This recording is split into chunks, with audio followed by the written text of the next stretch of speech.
achieve This that, conference will now be recorded. help them achieve high availability and cost optimization and all that good stuff. Now, before that, I used to work at Amazon for over 5 years in Prime Video and App Store. So what are we going to talk about today? So first start, we will go and do a level set. Then we'll talk about what is DevOps, what is CI/CD, how does it matter to you. Then we'll talk about a bit of services that is being provided by AWS. That is AWS code commit, code build, code deploy, code pipeline, and then we'll be demoing some stuff. Cool. So now what does the cloud market say, and what are the cloud current trends? Now, this is from Gartner, which is a market researcher, and they say that the worldwide public cloud services is forecasted to go 17% in 2020 as compared to the 2019. And that's some stats for you. That's encouraging that the cloud market is growing rapidly at this pace. Also on the job predictions, the Forbes says that the cloud computing is going to create 18 million jobs in the coming years. There are always positives about US market, saying that Amazon, EMC, VMware have aggressively started hiring for cloud computing jobs in the last 12 months. And that's the pattern in India as well, where heavy emphasis by Indian IT majors like Infosys, TCS, HCL, Wipro on cloud computing, AI, ML bots, and automation. The hiring scale is 76 for cloud computing skill sets, and an average job post is staying open on for 47 days, which means that the students or the candidates applying do not have the necessary skill sets, and we are going to help them build that. So this is a magic quadrant which talks about the various competitors in the market. If you see Amazon Web Services, Microsoft, and Google, Microsoft and Google are trying to catch up with Amazon Web Services, but Amazon Web Services is way ahead in terms of the ability to execute and the completeness of vision in terms of the leaders. Let's just talk about a certification tracks that AWS provides. Now, this is important because we get a lot of questions on where do I start. Now, earlier back in the day, everyone would start as a certified cloud practitioner, which would ask you the few essentials of cloud computing and stuff like that. Then you have something called as a role-based certification, which is based on your role in your current organization or the career that you want to pursue. Let's say a solutions architect, a DevOps engineer, a developer, a SysOps, or a networking specialist or big data specialist. So Amazon has various role-based certifications that are there currently in the pipeline. There is no prerequisites as of now to which certification you can go and achieve. So you can take up any certification at any point in time. But the most recommended and the highly valued one is the AWS Certified Solutions Architect Associate, which is also the #1 certification in demand across the world. Okay, so why DevOps? Right now, this is a question where software really moves fast today. We see that the startups can get up their softwares into the hands of millions of customers in a few minutes. So your ability to move fast if you are in a company is really paramount to your ability to either disrupt other industries or ward off disruption. So why does it really matter? So this is a lab report from the Puppets, which says that there are more frequent developments, which means that there are shorter development cycles, faster innovation. If we use DevOps, you get much shorter lead times and less failures and faster recovery from those failures. So basically, it accelerates your software development work. But first, what is DevOps? Well, DevOps is broken down into 3 different pieces. There is a cultural part to it, the actual practice that you see, and the tools that you can utilize to adopt these practices. So DevOps is a combination of these 3 things. And basically, it increases your organization's ability to deliver application and services at a higher velocity. So evolving and improving products at a faster pace than normal you would do using a traditional software development practice. The speed obviously enables companies to better serve their customers and compete more effectively in the market. So let's talk about the cultural piece first. So traditionally, you got your developers who build the code, and then they put it in a central repository from where the ops team picks it up. The ops team then deploys the code, and traditionally they are siloed, meaning that if you are a developer, you don't know much about what infrastructure is set up and how it is set up. And if you are an ops engineer, you don't know how much about what is actually being deployed. And there's a bunch of problems that arise from that. Teams can blame each other and pass around the bug, which you might be familiar, and it slows down the development. So an important part of DevOps is really integrating these two things, that is your developers and your operators. So what that actually means is various across companies, we see that customers have a DevOps team that builds toolings that everybody can use and go and deploy things. Or we also have customers where their developers have a little knowledge about the operation, and so they can go and deploy their developments themselves.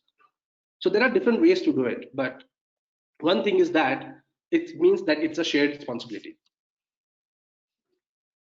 But one thing is that it's a shared responsibility, right? So instead of having one team responsible for development of your code and then someone else to go and deploy it, you have one team which is taking care of writing the code, building it, compiling it, testing it, and deploying it, both through the testing phases, the staging and production, and then maintaining it once it's up and running. So one team is responsible for everything, and they own the product. And that has a lot of good things happening with it. Also, there is a lot of visibility and communication. So one team owns everything. Everybody has to know if your products or services are up, what are the matrices here for the services being up, am I getting enough orders per second per day, how is my traffic, general traffic looking from the trends beyond the weeks and stuff like that. So it forces you to have better visibility into what's going on, and it forces you to communicate because the whole team has to communicate to work effectively. This also means that there's another space open up for chat ops. Like these days, everyone is working from home pretty much due to the COVID-19 situation. And the main central communication systems for our communications are Slack or HipChat or Amazon Chime or something like that, where everybody can get on and kind of build and have the repo there. So this has a cultural benefit as well. Then we'll talk about the actual practices. So one thing is that we see is customers are moving from big monolithic architectures to individual servers. So instead of having this black box server where you would have a load balancer, a web server, a database, all running at the same time on a one big box, and if the box goes down, then you got a bunch of problems. So it's also a single point of failure. Now we see customers moving from here to microservices. What it means that you take your application and you break it down into small pieces. Each piece does one thing that is really simple and really well, and that is takes the least amount of dependency as possible. And then you can work on these microservices in parallel. And if one piece goes down, that doesn't necessarily mean that your whole system goes down. So this is a more agile way of architecting your application. And also continuous integration and continuous delivery and deployment. What it means is breaking down how often you deploy your code. So every time you make a change, that change gets built. There's a testing suite that goes against your code to make sure that it compiles and it's doing what it's supposed to do. And then sometimes you have automated deployments. So as a developer, all you have to do is you work in your code and commit it to your version, that's your control repository. And in the background, all that stuff happens to make sure that the code is functional and ultimately it gets deployed. So one other thing we nowadays see is it's a buzzword, which is infrastructure as your code. So not just treating your code in a way where you have a software development lifecycle, but actually treating your infrastructure the same way. So we have a tool I'll talk about in the upcoming slides, like OpsWork and CloudFormation. So basically, you can write up your whole infrastructure, let's say your load balancers, your web servers, your database servers, whatever is involved in your application, into a YAML or a JSON file. Now imagine a scenario where you have to go and set up this whole things manually or through scripts versus writing it on the infrastructure. The advantage here is that you always know what kind of infrastructure is going around, and you can always change it with the code. So you have the control at the code level itself. So you can control it just like you do with your piece of code. You have a bunch of advantages. It is self-documenting. You can easily do updates. You can roll back pretty much easily because you have history of all the changes that has been done. Now let's talk about the in perspective of Netflix application. So let's say you have a monolithic application like Netflix, which has a login module, a browse module, a play movie service or series, a purchase, and add to playlist profile. Now, if you had this on a monolithic stack, let's say one of these modules kind of errors out or bugs out, the whole application is going to go down. So that's why we kind of try and segregate to keep these modules on different type of servers. Now, if you see the login module is different from the browse. Now, they are communicating with each other internally, but then they are all independent. It also helps us in scaling them up. For example, your login module is the one which is being least used. So your customer keeps logged in and is logged in for the most of the time versus your browse. So I can just go ahead and say, okay, a lot of people are playing movies and series at this point. Let's go and scale up those servers because that's the one that's taking the most of the hit. And then after some time, I realize, okay, there is much traffic on the browse section. So I'll go ahead and I'll raise up the browse section. And same for the play and movie series if that traffic is going up. Now, if you see here, the interesting thing is I could control the granularity on whether I want to scale up the login model, I want to scale up the browse model, I want to scale up the play the movie series model or the purchase model, as opposed to the monolithic stack where you would have to go and launch a server and the whole application would scale in itself. And then you don't have access to the bits of the application that are actually taking the heavy loads. So this kind of forces you to do a lot of monitoring and logging. So you have to know your application, how it is performing, when it errors out, and what those errors mean. And you have to understand the real-time performance of your application. So there's a bunch of monitoring tools that we can talk about. But then customer these days say that, okay, if ideally you have to go and build up an application, let's say for a school or an organization, which works from 9 to 5, then you would worry about the time only from 9 to 5. But then that's not the case, right? We have applications running over with a global market nowadays, like Netflix, Prime Video, Facebook, Gmail, where people are logged in from the different parts of the world 24/7. And now this brings the need for the service to be there up and running and to scale at any given point for the unexpected bursts in your traffic. So you have to be really good at monitoring and logging for that, because that's ultimately going to provide you input for scaling up your infrastructure. Let's talk a bit about the benefits of DevOps. So the first is that you have improved collaboration. Now, because you're breaking these silos, your team works better. They can deploy their software and deliver it is much quickly and much more reliably. So if you're deploying all the time traditionally, we've seen customer deploy like quarterly, right? So that's like 4 times a year. Now, if you're deploying quarterly, the problem is that you're deploying huge changes and there is a room for error. And if something goes wrong, you'll have a lot of time figuring out what to debug, what to change, and what actually caused the error, because there's a large piece of code that is going on. But as opposed to the CI/CD way, where you are deploying multiple times a day or multiple times a week, the changes are going to be small and granular. So if something goes wrong, you can easily roll back or you can fix it. And there is going to be a lot less room for the error. So also, security is what you can integrate into your software development lifecycle with CI/CD in place. So instead of just scanning for vulnerabilities in your code after the fact that everything's being deployed, you can integrate security checks into your software development lifecycle. So you can deploy your application to a staging environment, and then you can run a bunch of scans to see whether it's compliant or whatever security policies are there before it goes to production, and do things like that. Now, CI/CD pipelines are the best place to put your style checkers, security scans, and other tests. Now, you might think, okay, let's go ahead one step and put these checks on the developer side itself. Now, this is not an actually good idea, because let's say if a developer is working on an IDE and you put some style checks and other checks there, the one thing is that you are placing those checks on a local thing, right? And then the code has to go and ideally sit on a central repository system. So also it kind of hinders the developer's ability to kind of save the code at point in time using shortcuts. So that is not an ideal way to do. But the best place would be a CI/CD pipeline. So let's talk about a bit of when I was there in Prime Video. So back in 2005, Prime Video was on a monolithic architecture, which was a tightly coupled architecture, meaning which that one of the module fails and the whole Amazon Prime Video app is down. From there, Prime Video went to microservices by the starting of 2010, where they kind of decouple the services like we saw in the previous slides, where you have the login modules separate versus the browse module separate.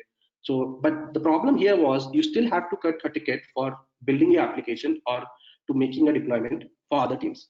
So there was a team which was responsible for building something. There was a team who was responsible for deploying the applications. So what Amazon did is, by the end of 2015, Amazon Prime Videos kind of moved to pipelines.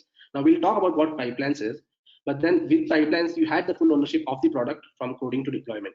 And they also introduced something called as a two pizza team concept, wherein Let's say if you cannot feed your team with 2 pizzas, meaning that if 2 pizzas are not sufficiently enough for your team to be having for lunch or dinner, then ideally your team is too big. So you cut down that team. And so what happens is you cut down your team to the lowest forms possible, and they pick up each of the component of your service and build that in parallel instead of waiting on someone else. And they take care of the code from the right from the writing the code towards the deployment, and after that the monitoring. So we'll see the 5 major phases of the release and monitor here. So one is the first is your basically source code. That's you checking your source code, such as your Java files, and then you do a code peer review. Then you have your build stage, your test stage, the deploy stage, and the monitor stage. Now, what Amazon realized is these stages are not taking that amount of time, meaning that a developer is writing the code, he is going to submit the build, and then there's a bunch of tests that are going to happen, and then it is going to get deployed. All of these stages were not having a problem, but the white arrows that you see, basically those transitions were taking a lot of time. For example, I submit my source code, and then I have to trigger a mail to a build team saying that, okay, now I've submitted a source code, you go ahead and build this for me. Now you had a build engineer in place who would then pick up your build and then put it into a build process, and then there would be a mail to the QA. And we all know how this happens in organization. No one opens the mails at the nights, everyone is going to come back in the morning, start their whole process. So ideally, just to, let's say, make a small change, a source code would just take like 1 hour or so, but then you would send the mail by the end of the day. The build engineer is going to come the other day and then start the process all over again. And typically it would take like 5 days for you on the best case scenario if everyone reads their mails on time, right? Now there is a lot of benefits when we have DevOps.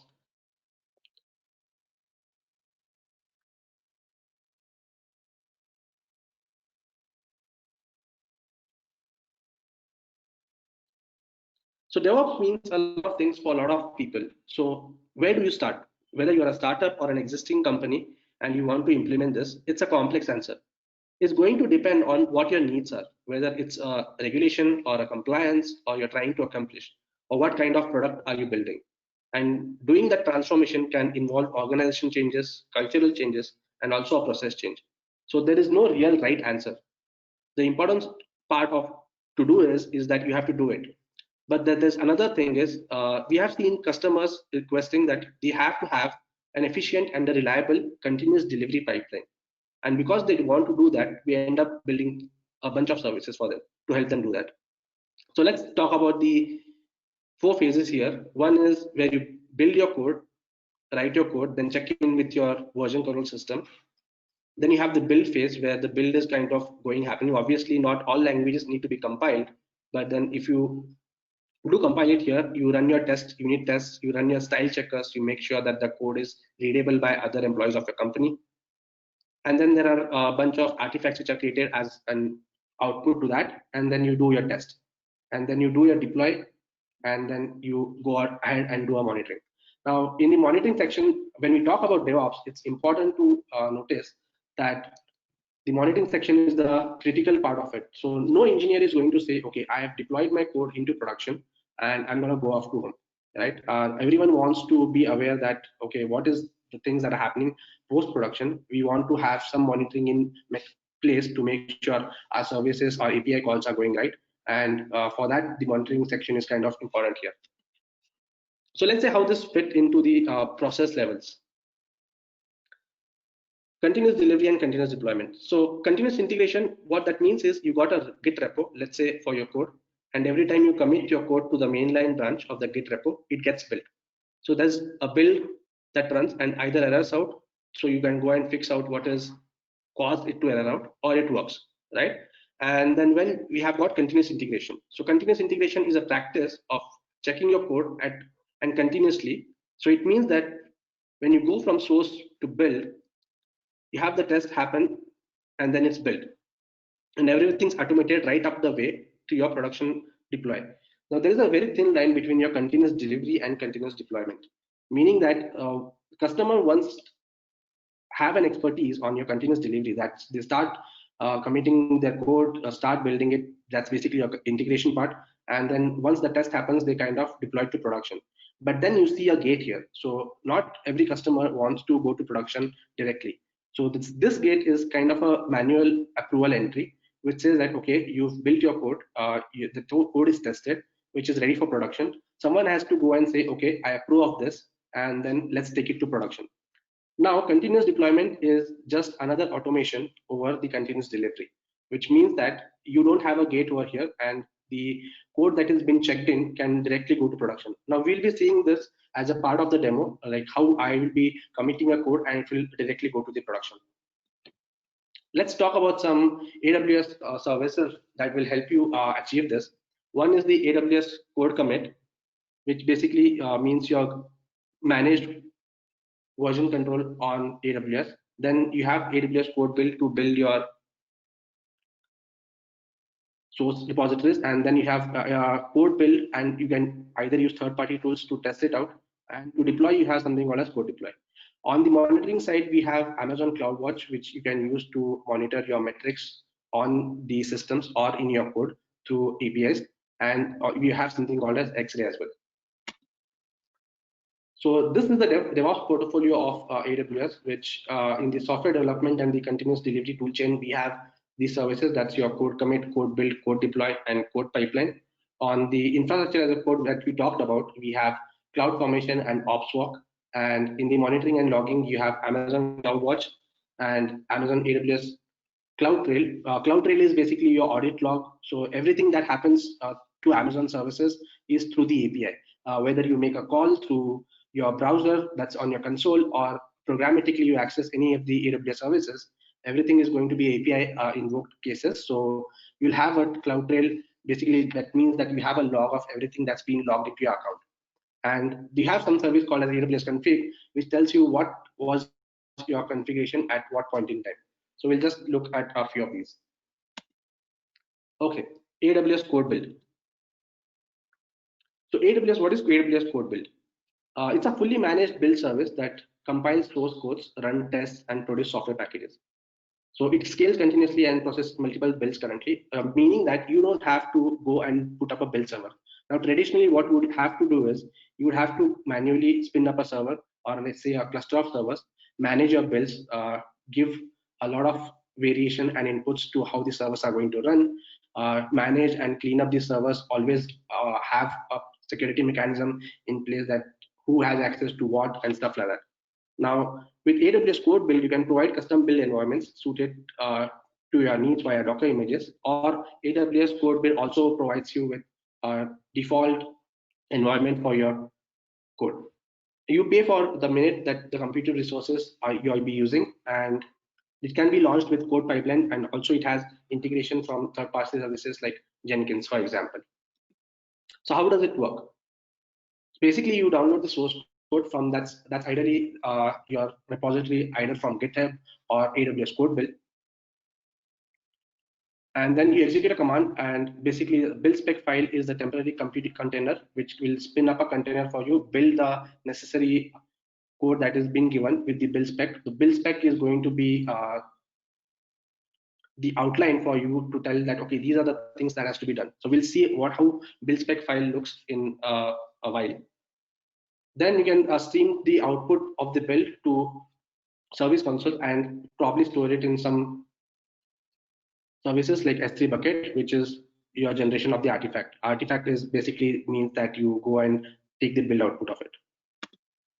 So how can I automate my release process with code build? So integrated with AWS code pipeline for CI/CD, it's easily pluggable and API or CLI driven.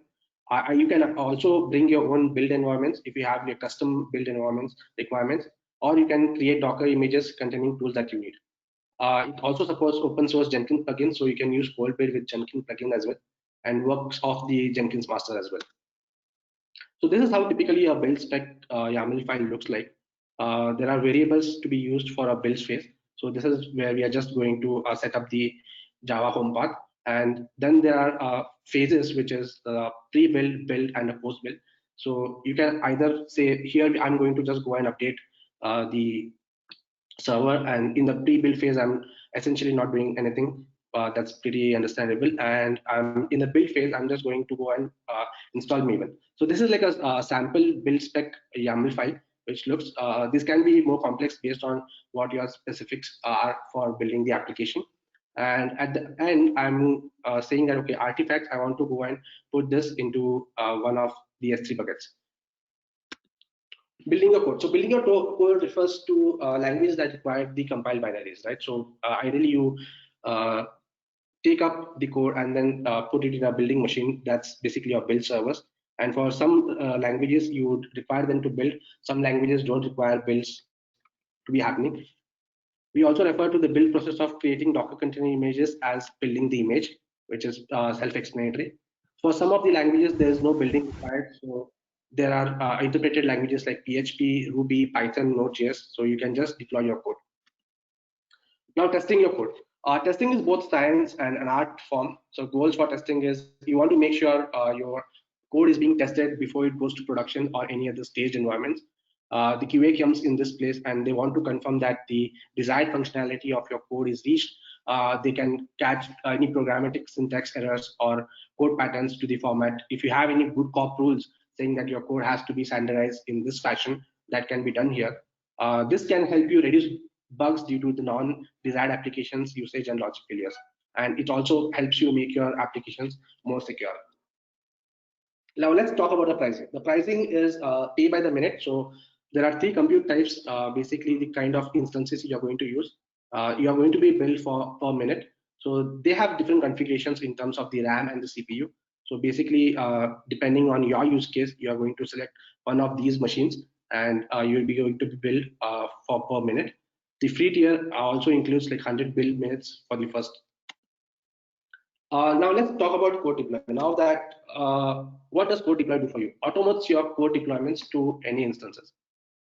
Now handles the complexity of updating your application. If you had to, let's say, have a set of servers ranging from 0 to 20 servers, these can be in a complex environment, meaning that they can scale up and down. The servers can increase or decrease based on the traffic that you receive currently, right? And deploying code to these kind of servers, which are in auto scaling group, is kind of a challenge even with scripts. So AWS handles that complexity for you, where you have to go and update your applications. It also avoids the downtime during the application deployment. So you can choose between the various types of deployments, which we'll be talking about in a short. You can also roll back automatically if there is any failure detected. So let's say you have a fleet of 5 servers and you started your deployment, and one of the servers, the first servers, the deployment failed. Then you can choose to roll back at the same point in time, and then you don't have to necessarily go and have the deployment going on the 4 servers as well. So you can deploy on Amazon EC2 or on-premise servers on any languages or operating system. So if you deploy on Amazon EC2, it's free because it's on Amazon. And if you are going to take code deploy and bring it onto your on-premises servers, then for every deployment, you will be charged. It also integrates with third-party tools and various AWS services. Uh, this is the app spec file, which basically code deploy uses. There is the version, and then there is the operating system on which it runs. There is this file section where you if you want to like input any files, you're gonna give that, and then there is a permission section where you set specific permissions on the specific directories and the files. Also, you have the hooks, which tells you, okay, what do you want to do before you install the application, after the application is stopped, and before the application starts. So you can remove or add instances. That is basically your scaling. If you have any installed dependency packages, basically that comes out from your build, then you can do that right away. And you can start or stop services here, and then you can also validate the services, saying, having triggers saying that, okay, what happened to my build. You can send out notifications to your Slacks or your email saying the build was successful or not. Now let's talk about the deployment speed and the growth, right? So there are various types of deployments that happen all the time. The most popular are these. One is one at a time, which is a self-explanatory, which says, okay, I have 6 servers here, so I'll start deploying one at a time to each server, and basically then at the end of the deployment, all your 6 servers will be done. But then this will be serial, and this is not going to be parallel, right? For let's say if this is very too slow for you, this is something which we call as half at a time, where you go and deploy to the 50% of the fleet. So out of the 6 instances that you have, or the 6 virtual machines or servers that you have, you're going to go ahead and deploy to 3 of them, and then the 3 of them are going to be there at the later part. You have something called as all at once, where you can go ahead and deploy all at once to all of the services. Now, the interesting fact is, who would go and deploy something like this, right? Now, no one wants to go and deploy anything to production right away. But let's take a scenario where you have a code change which has gone wrong. It's been there in the production for a long time, and only now that you realize that, oh no, that is causing some errors. Now, you don't want to wait at a time or half at a time, because you know what exactly is going wrong, and so that at that point you can go and deploy all at once. We also have something called as green view deployment, which is basically you don't want to touch any of these servers. Let's say these 6 servers, we will launch or we will deploy it to another fresh set of 6 servers, and then let's say if this is handled by a load balancer on top of it, we'll just switch the load balancer to redirect traffic to the other 6 servers. Okay, so let's talk about what is code pipeline. The code pipeline is the continuous delivery service for fast and reliable applications for the updates. Now, code pipeline encompasses your code build, code commit, and the code deliveries, right? So, which is this is like a model which visualizes your software release process. Now, it can have the build phase, the test phase, and deploy phase for your code every time there is a code change. Now, this can be easily automatically triggered, and it also integrates with third-party tools and AWS. Now let's see at how the code pipeline looks like. So let's say if I have an application and the whole thing is like called my pipeline, and basically one of like we have different stages to it, which is a source stage, a build stage, and a deploy stage. And inside every stage you have a particular action.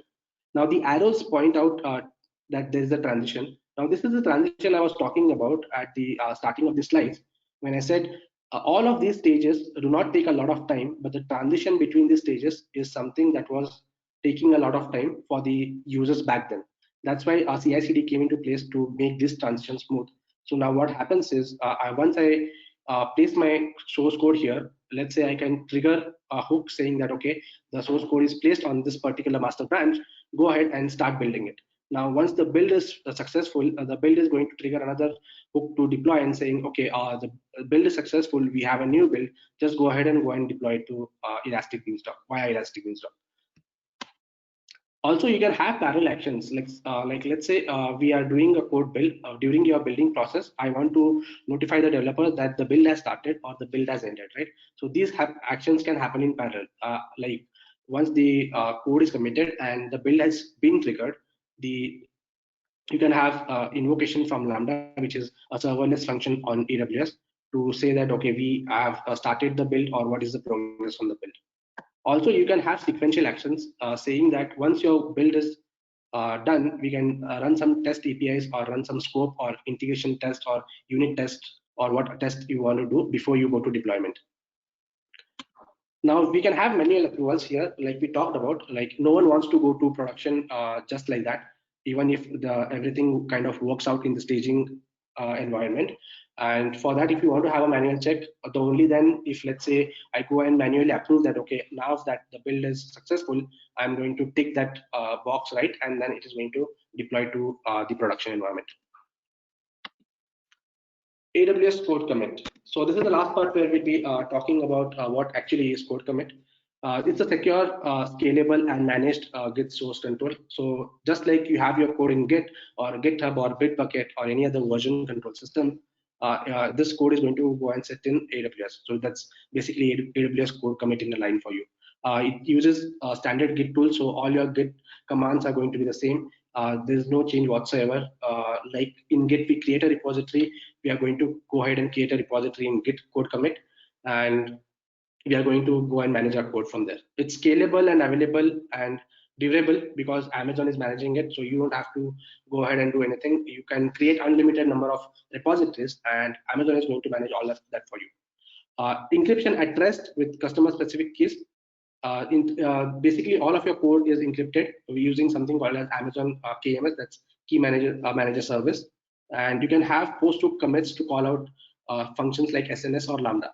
So SNS is a notification service. So let's say someone creates a branch into my repository, then I can call out a function saying, okay, trigger an event to SNS to send out a mail to me that another branch has been created.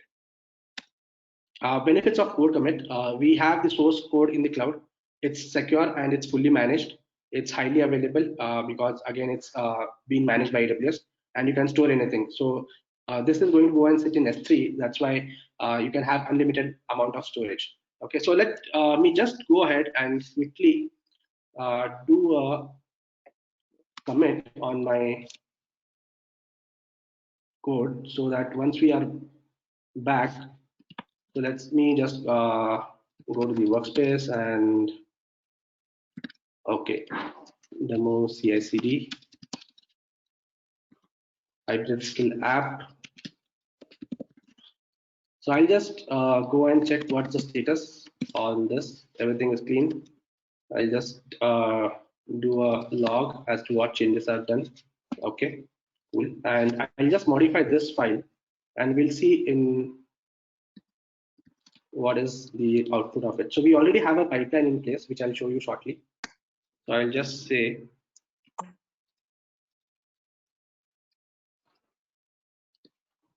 triggering build when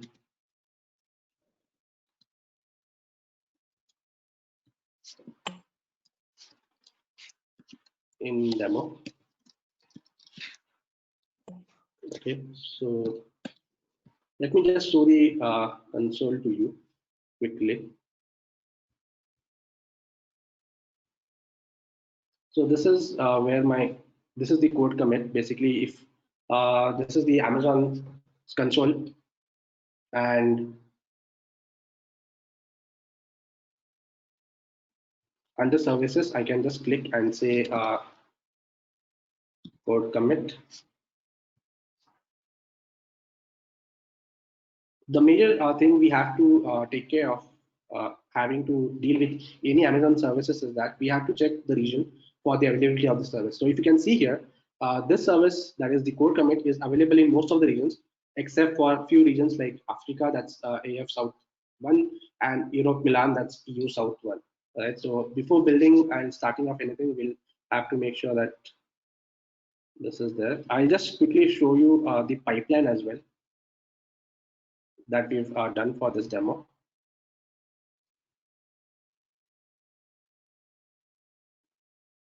So this is the pipeline which I've created for this demo, which has, so basically back from the diagram, you can see these are the stages, which is the source stage, there's a build stage, and there's a deploy stage. Now, for the source, that's the repository from the AWS code commit, which is going to be this one. So this is the repository, hybrid skill app. Now in this section, let's just go and see the README file. So I've just cloned the repository on my local system. I'll be doing that again, but just for the sake of simplicity, we'll just go and trigger this. So this is the file that is there. Now I'll just go ahead and see what is the status on the code. So there's one modified thing, so I'll just add that. I'll do a commit, committing first change. Now, if I do a commit, this is still in my local, right? So if I do a git status,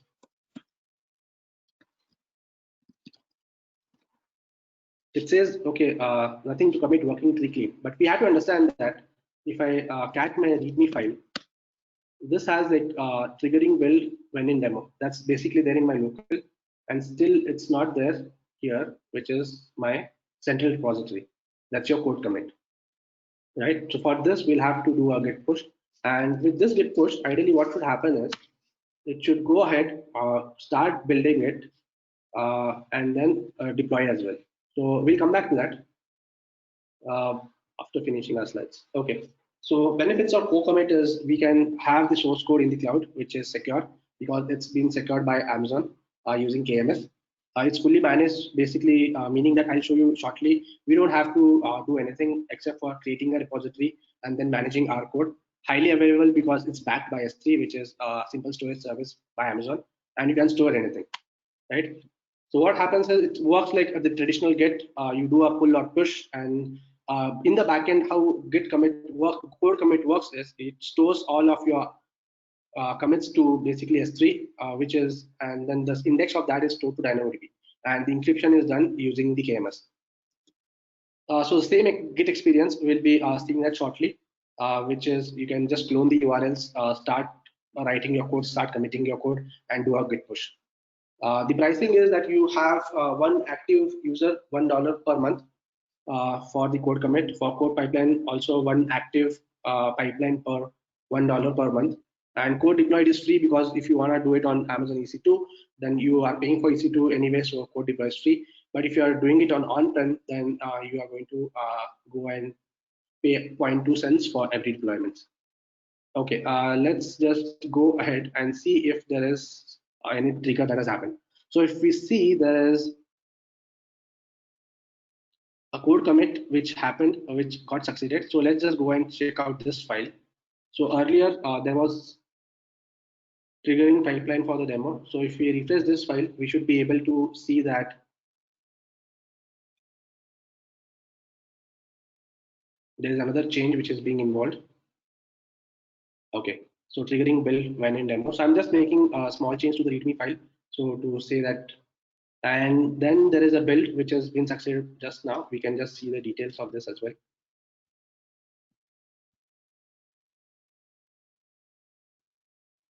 So that's basically your build. We can also see the logs, which kind of tells you, okay, how the build was the build successful or not. So this kind of gives you a nice interface to view your logs during your build server. And the next stage is the deployment. So basically the deployment is in progress, which is a good thing. So we'll just go ahead and see that. So we are deploying using OpsWork. OpsWork is basically managed chef for AWS. And this will go ahead and deploy it on one of the EC2 servers. Okay, the deployment is successful. And EC2 instance is, the code has been put here. Okay, cool. Right. So as you can see, this is pretty much easy to do. Now, let's say we have, now I'm the only developer in my organization as of now, and let's say someone else joins it and we already have a pipeline which is set up. How does he start to contribute, right? So it is as simple as this is, we'll go to the repositories. For someone who wants to start contributing to our code here, we just say clone URL. So basically that's your URL. And in his repositories, what he has to do is he has to create a repository. So I'll just make a directory called demo webinar, and then I'll say git clone the URL.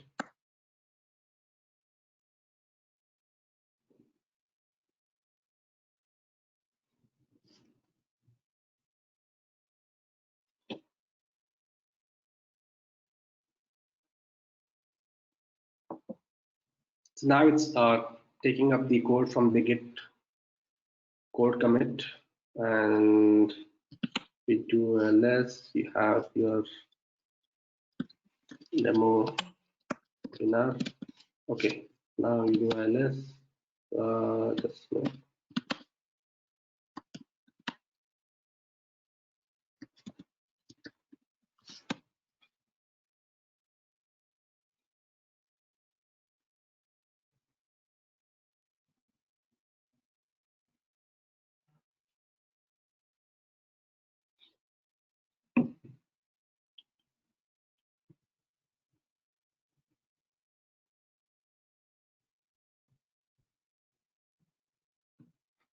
okay, cool. Now I have the repository here. I can cat the file.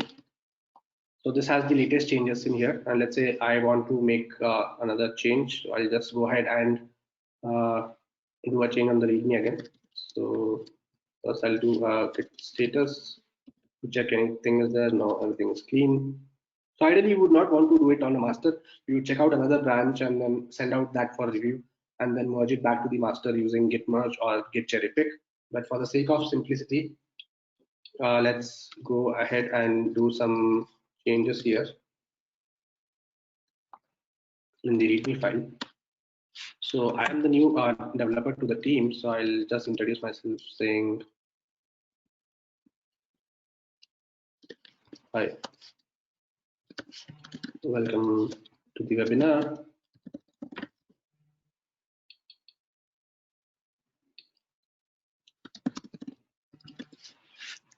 Save this, check the status again. We have something which is modified, so let's just go ahead and add it. Let's commit this change, add a nice commit message to it saying my first change at idle skills.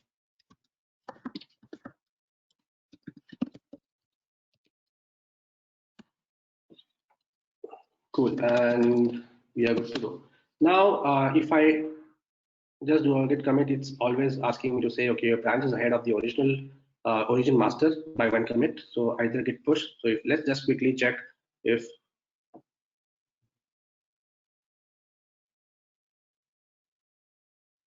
the commit is being done on my code commit. Ideally, it should not be because I've not pushed it. But let's just see how that change occurs.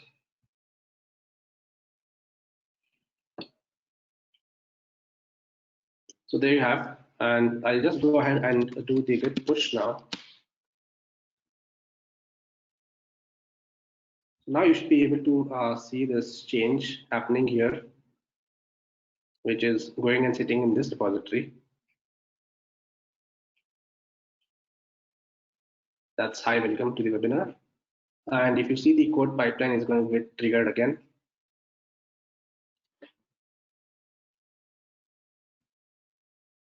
So we have the trigger which is succeeded just now.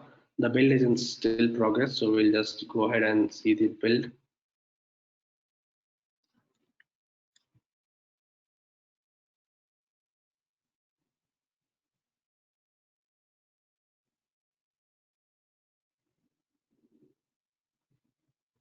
So this is just a sample application for the demo purpose. So this is why it's getting built so fast, but ideally it would take some time. So this is in progress. So just click on this build run, then I'll be able to see the log of what is happening. So this is entering the phase of install. Then you are running the Maven package, which is there on the build spec file.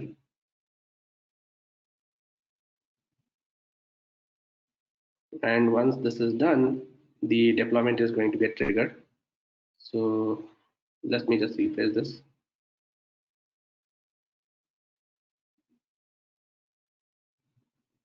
So this is succeeded and the deployment has started. So in the ops, we will see that happening.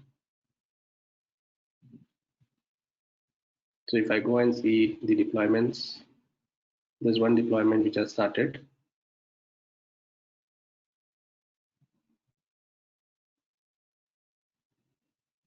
And it's running. So once this is done, it's going to go ahead and deploy the application on the EC2 instance, which is this EC2 instance.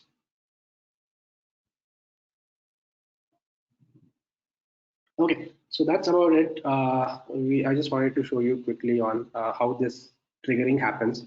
That's basically once you start putting your code, right from there, how does it get built to how does it get to deploy stage. So as you see, it's getting triggered and going directly to the production. So we can have a lock here or disable transition where we can tell that, okay, we need to manually push this build to deploy. And that would be your manual trigger where you can go and say, okay, before going to production, I want to say that, okay, this is how I want to do it. I want to verify it once, right? Coming back to the slides, so we have upcoming AWS Developer Certification Bootcamp starting on June 6th and 7th, which is spread over the 2 weekends for the duration of 4 days. We'll be starting with the basics, that's the Amazon S3 and EC2, which are the core services for Amazon, and then RDS, On the second day, we would be talking about IAM, CloudFront, Elastic Cache, AWS Lambda, which is serverless function, DynamoDB, which is NoSQL database. On the third day, we would be talking about the CI/CD pipeline in detail. That's API gateway, code commit, code build, code pipeline, and code start. And on the fourth day, we would be talking about the infrastructure as a service tools that are Elastic CloudFormation, and you have AWS Kinesis and Beanstalk, and we would be having some use case discussion around it. Now, the way we do this is we have uh, also hands-on labs so that you have the real-time experience of working alongside how this services actually work. So you would be actually going ahead, creating your repositories, creating your own build servers, basically in AWS using code build and code pipeline, and then you'd have a pipeline for your sample application where you commit your code and then put it to production. Similar with EC2 and S3, we'll start off with simple things like storing your files or hosting the application, then making it auto scale, put a load balancer, making it auto scale. Beyond that, have your database and application sit in the EC2, then migrate your database into another service like RDS, which is a managed database service. We'll see how that works and stuff like that. So this is the upcoming dates for the developer bootcamps. This is helpful if you are planning to take certifications on Amazon Solutions Architect or Developer in the recent futures.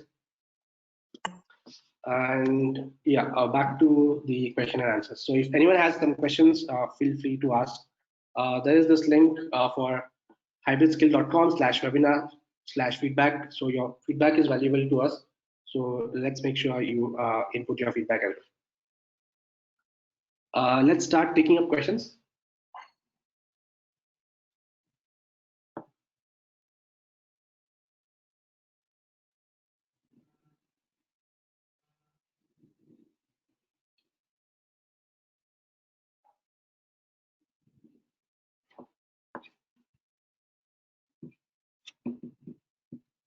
Anyone who's having any questions around this?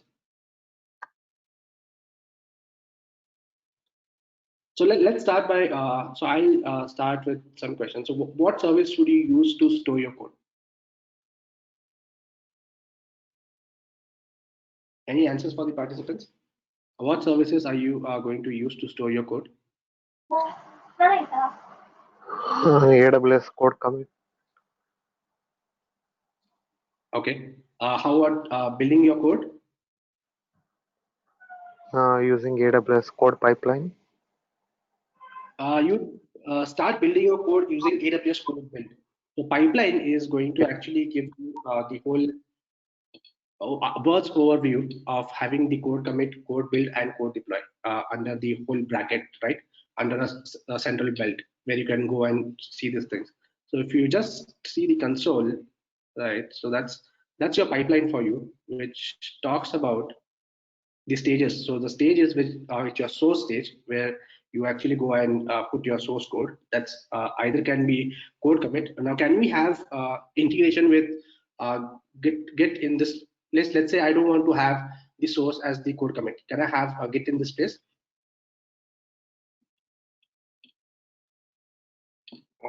Yes, but previously it was not supported, right? Like enterprise level of a Git is not supported in the code pipeline. When I was But now, yes, now you can take up and build up services. So let's say if you want to have Git in place of source AWS code commit, you can do that. If you have any other, so usually Git is what is preferred as in parallel with the code commit. Also, if you want to have want to build your own servers, then you can kind of take your custom builds through containers, or you can use Jenkins for this as well.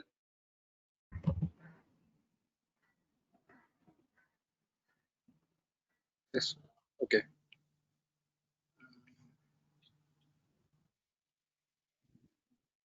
Cool guys. Any other questions? Any specific questions on CI/CD pipelines or why and how and stuff like that? Is it equivalent to the ADO? Like same thing, right? Which Come again? Sorry, I couldn't hear you. Come again, please. ADO, Azure DevOps. Yeah, so every cloud provider has their kind of a pipeline, which kind of talks about the stages. But yes, this is somewhat similar. It's not exactly as your DevOps, but yeah, it's somewhat similar.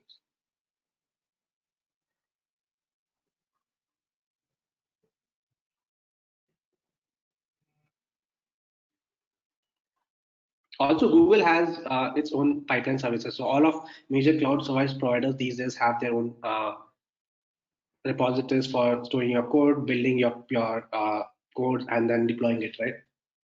So we also, so this is one of the courses that is there in the series of the courses that we are coming up with. So we also have courses coming around with Azure and Google Cloud.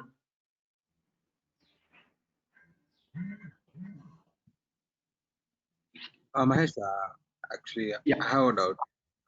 sure, go ahead. Git was not supported when I was implementing to the code pipeline. So I used a Jenkins basically, Okay. and I was building a Docker image into the Jenkins machine and pushing that image to ECR Okay, okay.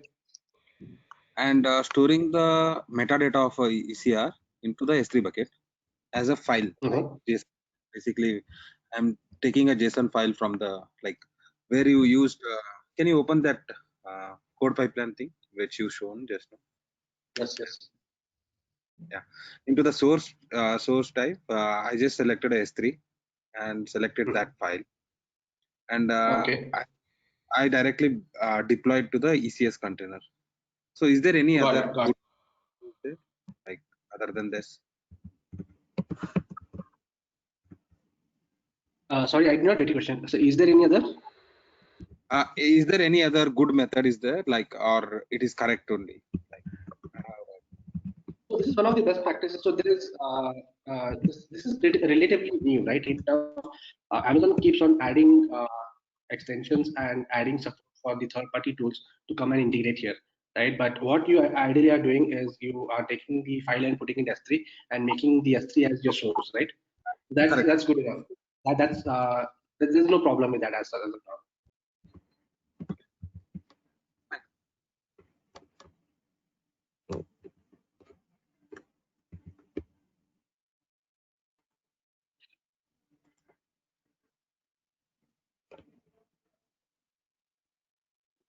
Any other question, guys? Can we use this tool if we want to develop any application, or it has to be for specific application? No, so any application that you are developing would have, so basically there is no restriction on what kind of code can run, right? So your code commit or your Git can contain any type of code that wants to run. This is not dependent on any language as such. So we are talking There's about the whole process. yeah. There is Go ahead. also another tool called the Code 19 or something like that, right? In the Amazon. Sorry, come up with which one? There's another tool as well available in the Amazon. It's called, I think, Code 19 or something. I heard something. I don't know. I don't Are you talking remember. about Cloud9 IDE? No, some tool which you want to do the developer tool. What you call? Maybe this is the same one. I don't know. Maybe I'm talking the same one which you are talking about. Let me just check it up quickly here. Code 19, code something. Code9 is the one. Code 9 or code 19? Cloud9 it is. So it's basically an IDE for, so basically this is a part where you want to go and write your code and stuff like that. Like you have your Eclipse or any other code editor like Atom or Yeah, Visual Cloud 9. Studio. Yeah. Yeah, so AWS Cloud9 is an IDE where you don't have to have IDE on your machine. Essentially, now you would just require a browser where you would start writing and reading or debugging your code, put it code commit, and from there you can take it to production. Okay.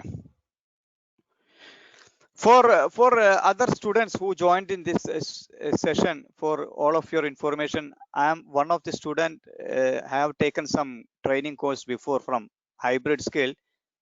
In my, I'm just sharing my experience. They are one of the good trainers and well sincere trainers. Just for other participants' information, I'm just sharing my experience for others. Hybrid skill, they have good team for cloud training especially, and all of them have very good knowledge in the cloud. And my trainer was Mr. Anthony. He delivered very good trainings. Just for others information. Thank you. Thank you for the feedback. We'd also like to get a feedback on the today's session, so you can just go on. It is really good session. It is really good session today. You delivered in a very short time, very good brief about the developer tool which is available in Amazon. Thank you so much. Yeah, thank you, sir.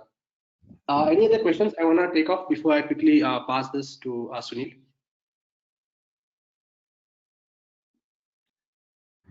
Thank you, Mahesh. Well, I guess it's been a pretty good session out there till now. Well, Taha, thank you so much for the wonderful feedback about Anthony, our another trainer as well. Folks, well, we are going to go ahead and close the session for today. So I'm sure you guys have the feedback link with you all, right? Which is currently shown on the screen. It's hybridskill.com/webinar/feedback/.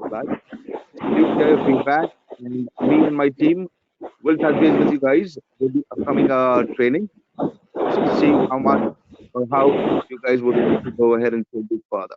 Yeah. If you guys have any questions, please shoot it now. Yes, I have a question. Please go ahead. Yeah. Yeah, Mahesh, I have a question for you. Can you please provide an example of failure? Right, there are three basic departments like build, first of all deploy, and build, deploy. So can you please provide any example of failure? Like if I want to see how the logs are appear and you want to see a on the build. Yeah, on the build, I want to see if there are any failure between, let's say in the second step, if we have failure, then how they, provide me an example like failure. Yeah, so since we started by building this pipeline, of course, you know that not every time we build it is going to be successful. So we'll have some builds which are unsuccessful. For example, this build has failed, and in the log section, you'll be able to see and determine what actually failed. So you have logs which are flowing out here, right?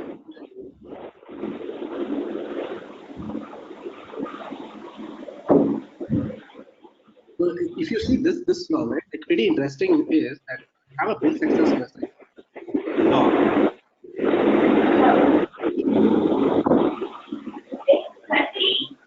Means that not there are stages in the phase details which kind of tells you where exactly it has failed. Okay. Also there is any failure. Come again? If there is any failure, then there is any functionality to say send a mail to the developer or account owner. You get notification saying that. So you can trigger notifications for the start of the build as well, where you go and say that, okay, I have started the build, so you get a notification in email or your Slack. That's your chatbot, right? And you can also have emails going out. That's your trigger notifications to your email saying, okay, the build success is successful or not successful. For this demo, we had a short application which would like build up in a few seconds, but ideally in your organizations, you would have a build servers which would take normally from 5 minutes to 20 minutes or 30 minutes, right? Depending on how heavy the build is. So yes, you of course can have triggers for that as well, where you are notified about what is the status of your build. And then you can take a call whether, so of course, if the build fails, you don't want to deploy it to any of your production. Okay, as many people use GitHub, GitLab, or Bitbucket for the store the code, right? So if let's say if I start the code and create an application and store the code in the GitHub, right? Now I move my code from GitHub to your S3. What say? It's a code commit. Yeah, it's code commit, and I want to transfer from GitHub to this. Then how it is possible? So that's actually a good question. Like, how do you migrate your code from existing version control to code commit, right? Yes. What you would have to do is this can again be very naive, but this is the way it works: is you create your local repository. So you git clone from your repository that is there on Bitbucket or and then you upload that to a code commit. The way that so there is no pluggable modules which can say that okay, you push this directly to code commit as of now. So you'll have to go into your terminal. Assume you gotta get that code from Bitbucket or GitHub or Git, and then push that code to the code commit. Does that answer your question? Yes. So that's like pretty naive as of now, but then, there is no functionality that AWS kind of provides, saying there are no pluggable interfaces which says okay, how do you migrate from here to here? So we'll have to do it manually. Yeah, because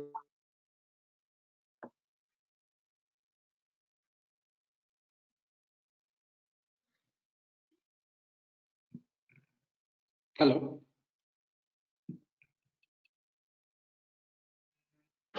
Hello. Hey, hi. Any other questions from anyone else? Piyush, I'm not able to hear you. Can you just please repeat what you're saying?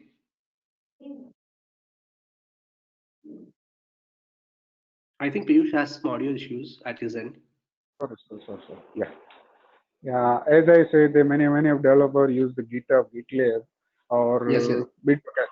So yes. it's really important to know for the developers that how to migrate, or there is some easy, easy migration steps, Yes, like yes. any. So it will be good for developers. Yeah, so as of now, like as of today, right? There's no migration tool as such where you just provide a URL and say that we have the existing repository, just clone the repository and put it to our code commit. The way we do it now, is we download it to our machine and then push it, which is very obvious. That's the way it currently works. But if anything, and I'm sure AWS will some of the other tell that where your code is, uh, and then probably you'll have to input your authorization keys or your username and password, and then it will pull out from there to code commit. Okay, great. Thank you. Thank you. Any more question for the trainer, folks?